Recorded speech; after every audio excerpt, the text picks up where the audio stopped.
Diamond হারবারে ফের শুরু হচ্ছে সেবাশ্রয়। দুদিনে জনস্বাস্থ্য পরিষেবায় উল্লেখযোগ্য ভূমিকা নিল সেই স্বাস্থ্য শিবির, যার খতিয়ান সামনে এনে উচ্ছ্বসিত ডায়মন্ড হারবারের সাংসদ তথা তৃণমূলের সর্বভারতীয় সাধারণ সম্পাদক অভিষেক বন্দ্যোপাধ্যায়। এক্স হ্যান্ডেলে তিনি লিখেছেন, জনস্বাস্থ্য পরিষেবায় মানুষই যে আসল তার প্রমাণ ফের দিতে শুরু করেছে সেবাশ্রয় 2। মানুষের পরিষেবা এখানে নিশ্চিত, সকলের সুস্বাস্থ্য আমাদের অঙ্গীকার। তার কথায় যত দিন যাচ্ছে একটা বিষয় পরিষ্কার হচ্ছে, যেখানে দায়িত্ব নিয়ে মানুষকে পরিষেবা দেওয়া হয় সেখানে উন্নতি কেউ ঠেকাতে পারবে না।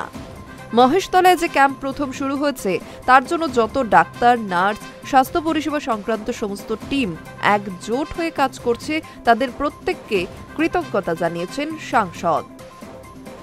তিনি লিখেছেন, আমাদের প্রত্যেকের কাছে এখন একটাই অবিচ্ছেদ্য লক্ষ্য, যাদের যাদের স্বাস্থ্য পরিষেবা দরকার তাদের প্রত্যেকের কাছে সেই পরিষেবা নিশ্চিত করা।